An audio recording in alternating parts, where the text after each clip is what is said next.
হিমন্ত বুলি ক'লে গৰমটো উঠিয়ে যায়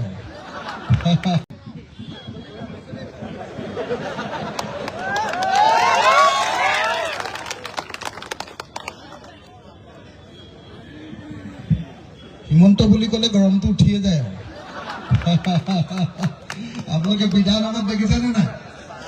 বিধানসভাত এইফালে হিমন্ত থাকে, এইটো চুকত মই থাকো। যদি হিমন্ত আৰু মই থাকো তেতিয়াহ'লে আৰু মাজত কোনো নাথাকে আৰু দুটাৰ ভিতৰতে যুদ্ধ হ'ব। দেখিছেনে নাই? সঁচাকে দেখিছেনে নাই? কিমান যে যুদ্ধ হৈছে।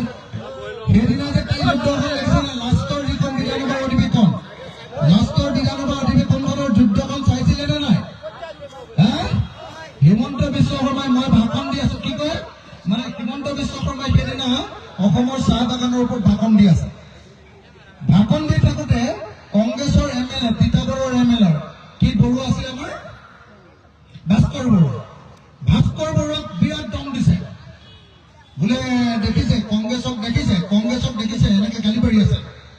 বোলে যি সময়ত আমি চাহ শ্ৰমিকৰ কথা পাতিছো সেই সময়ত বোলে চাহ বাগানৰ মালিকক ভাষণ দিবলৈ দিছে বোলে ভাস্কৰ বৰুৱাক।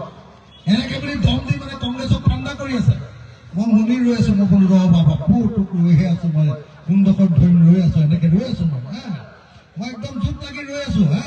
বাঘে চিকাৰ কৰিবৰ কাৰণে যেনেকে ৰৈ থাকে মই তেনেকে ৰৈ আছো। মই চাই আছো, মই বোলো ৰ হিমন্ত কি ক'ত যায়। তাৰপিছত 2 নম্বৰ ক'লে বোলে কি বৰুৱা কৈছিলে মাত্ৰ, ভাস্কৰ বৰুৱা কথা নাই। হিমন্তই ক'লে এই ভাস্কৰ বৰুৱা আপুনি শুনিছেনে নাই? আপোনাৰ যে বাগান আছে, বাগানৰ মাটিবিলাক, লাইনৰ মাটিবিলাক শ্ৰমিকক দি দিবনে নিদিয়ে? নিদিলে বোলে আপোনাক মই সোধাই দিম। মইতো চান্সটো পাই গলো লগে লগে। মই লগে লগে হিমন্তক সুধিলো, বোলো মুখ্যমন্ত্ৰী ডাঙৰীয়া আপোনাৰ ঘৰৰ বাগানকেইখনৰ মাটিখিনি দিবনে নাই লেবাৰবিলাকক? তেওঁতো এইটো কোৱাৰ লগে লগে তাৰ ছিগিয়ে গ'ল। মোৰ ক'ত বাগান আছে, মোৰ ক'ত বাগান আছে? মইতো লাহে লাহে তেওঁতো গৰমটো উঠাবলৈকে মই কৈছো না। তেওঁ যেতিয়া তাৰটো ছিগিছে মই কৈছো এখনৰ নাম কৈ দিব